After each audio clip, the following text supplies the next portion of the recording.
How do you order food for the office these days? How do you make sure it's on time and as ordered? How can you get it individually packaged? How? EasyCater. When you order on EasyCater.com, the food comes as ordered and on time 98% of the time.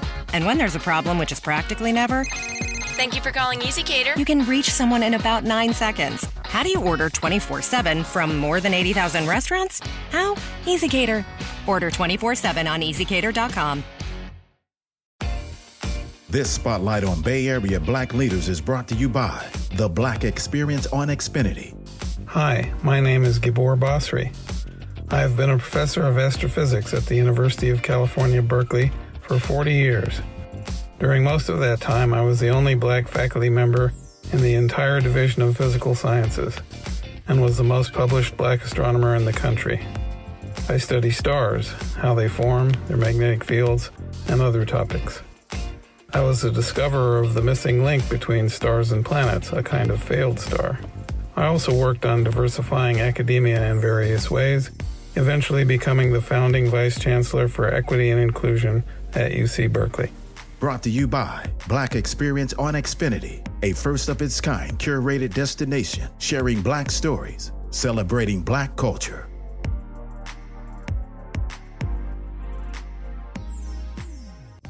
Let's bring in Gary Parrish from CBS, of course. Gary, how are you? Thanks so much for joining us. I'm great. I appreciate you guys having me.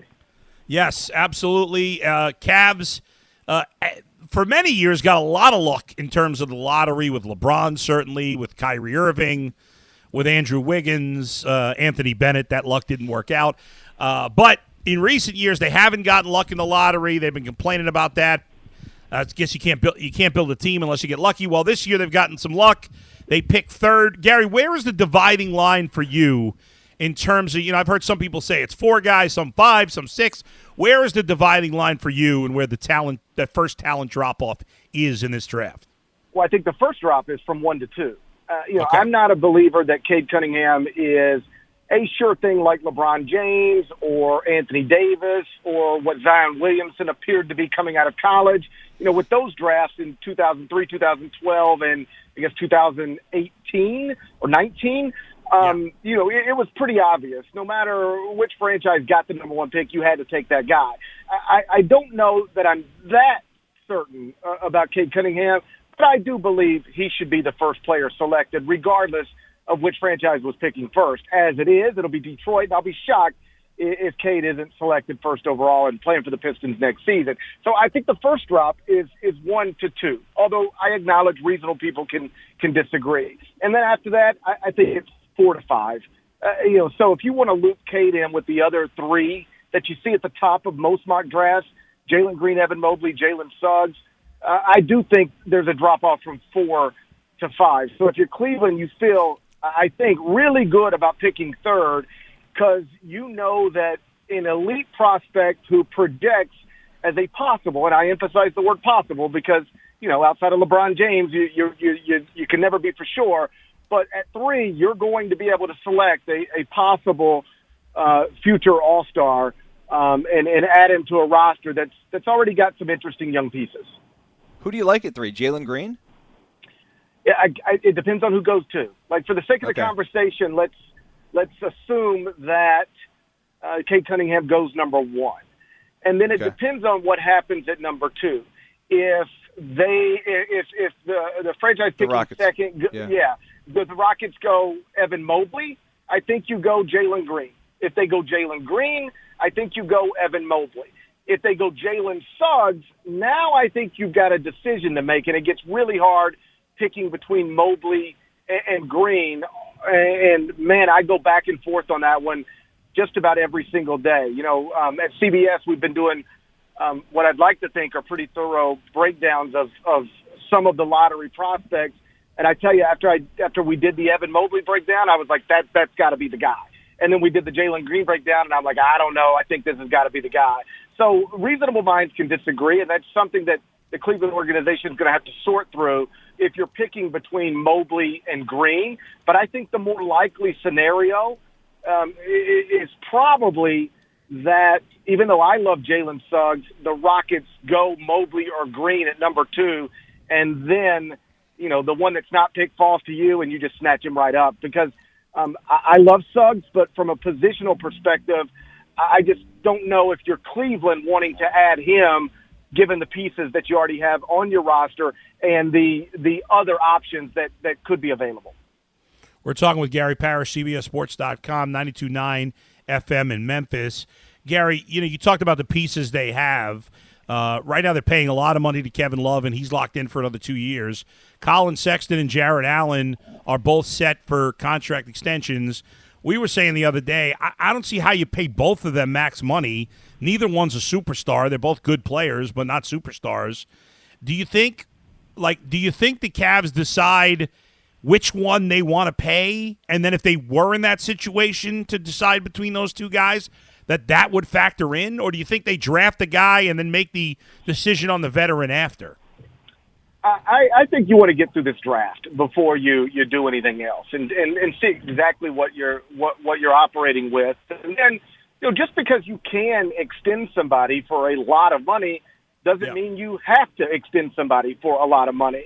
I live in Memphis, as you noted, and they're about to go through this process with Jackson Jr. He is eligible for a max extension. He's also been injured. They love his talent. They love his personality. They love everything about him except for the fact that he's missed a whole lot of games through his first 3 years in the NBA. And so the question becomes, what kind of contract do you put on the table for him? And if he decides he wants to, quote, bet on himself and pass on something less than a mass extension, well, then you still have, matching rights when he becomes an unrestricted free agent, if he becomes an unrestricted free agent. And so I think in Cleveland, you're making a lot of the same, you're going through a lot of the same thought processes there because you're exactly right. You like Colin Sexton, you like Jared Allen, but if you're going to be a title contender someday, or even, back to being respectable someday soon, sure, it's probably not going to be tied up in those guys being quote-unquote max players. Can a team build around Colin Sexton or no? I don't know that he'll ever be the best player on a great team. Yep. And that's why I would hesitate to spend too much money there. But I do like the talent, and he has obviously progressed since he's gotten to the league. I liked him coming out of college, and I like what he's shown already in the NBA. But if we're talking about young guards as potential stars in this league, your list probably starts somewhere other than Colin Sexton, and you take a little while to get to him. He's not going to be, at least if I were putting together those lists, ahead of LaMelo Ball, ahead of Ja Morant, ahead of some other young guards that I think just show a higher upside. He's somebody that, I want in my franchise and somebody I can still daydream about. But if I were, and I say this as respectfully as I can say it, he's a super talented young man. But if I were betting on, is he ever going to be the best player on a team that's competing in the East, I'm not sure I make that bet. He might need to be your second best player, perhaps even your third. We're talking with Gary Parrish, CBSSports.com. Gary, there's going to be so many rumors this time of the year. The Cavs only have this one pick, so there's been some rumors that maybe the Cavs would trade down a couple of spots to try to get an extra pick.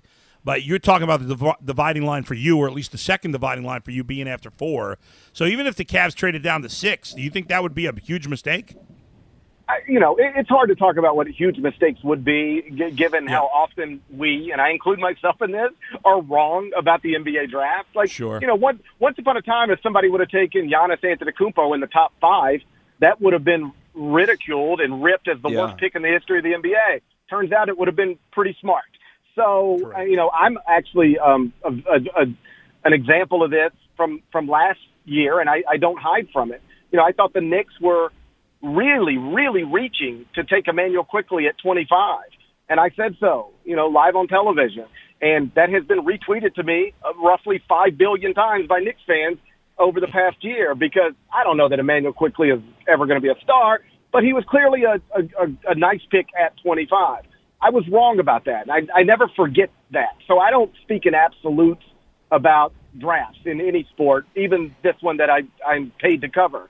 But if you're asking, would I move down from 3 if I were Cleveland? I don't think so, unless, of course, the package was overwhelming. For instance, the thing that gets thrown out there a lot, Orlando's got 5 and 8, and people wonder, could Orlando package 5 and 8 to move into, let's say, the top 3 or 4? And what I would say is, if I were picking 3rd or 4th, I would not trade 3 or 4. I don't believe for 5 or 8, maybe 4, but I don't think 3. And that obviously is the pick that belongs to Cleveland, because with 3, you are guaranteed to get, let's just throw Cade Cunningham in there, to make the math work. You're guaranteed to get either Cade Cunningham, Evan Mobley, or Jalen Green if you want them. And I don't know at 5 you're going to be able to get any of those guys. And at 8, you're definitely not getting any of those guys. And at 5 and 8, that means you would be getting 2 lesser prospects than the guys that are considered elite prospects in this draft. In the NBA, 5 nickels don't equal a quarter, if you know what I mean. Like, you want, they're doing it, they did it in Brooklyn this season. Like, let's just get 3 superstars and then we'll figure out the rest. Obviously, injuries derailed that, but that seems to be the way to go in the NBA. Get your star players and then figure out the rest. And I'd have a hard time, if I were Cleveland, moving out of a position where I am, at this point, guaranteed to draft somebody, at the very least, who looks like a star, like has potential stardom. Basically, everybody agrees. Gary, if Mobley's there at 3 for the Cavs, can Jared Allen and Evan Mobley play together? Sure. I don't love having 2 super bigs on the court together in the modern NBA, right. But you could do it because, Evan Mobley he's a really unique prospect. And in a different draft, we would be talking about him going number 1. Right now there's different kinds of bigs in the NBA who play an important role. You got your Rudy Gobert rim protectors, but can't really do anything else. Like, Rudy Gobert can't guard in space. They opponents, certainly in the playoffs, we saw this in the Clippers series, they put him in ball screens. He has to go into drop coverage, and now you just got problems. It's wild to think that the Defensive Player of the Year is causing you problems on defense, but Rudy Gobert did in the deciding game of that series. And then you've got bigs that aren't rim protectors, but they can guard in space, and that's super valuable in the modern NBA. We've even got, largely in the postseason, quote-unquote power forwards who are playing center, or even small forwards playing center, because you need to have, athletic, switchable players on the court at all times. I say all that to say Evan Mobley is both. I mean, he can rim protect. He was the Pac-12 Defensive Player of the Year and average, I believe, led the league in blocks per game. But he can also guard in space. He's a pretty fluid athlete. Like, he can guard smaller players. So if you put him in a ball screen, he's not lost or overwhelmed. He can score around the rim, catch lobs, do all the things that traditional bigs can do, but he can also step away from the basket. He's comfortable shooting from the perimeter all the way out to the three-point line, which is, not necessarily a requirement of bigs these days, but it is a preferred skill. And so he's super, super special. And so if you're Cleveland and the first 2 players off the board are indeed Cade Cunningham and Jalen Green, that is who I take. And I try to make Jared Allen and Evan Mobley work together. And if they can't, I just move on from Jared Allen and make a deal there to get other assets. But I would not pass at 3. I don't believe on a talent the level at Evan Mobley. He's special and he's unique and he's perfectly built for the way the game is played in the year 2021. Gary, great stuff. Cavs are in a super good spot here to finally, hopefully, start turning this around. We'll see. We appreciate the time, Gary. Thanks for joining us. It's always my pleasure. I appreciate you guys.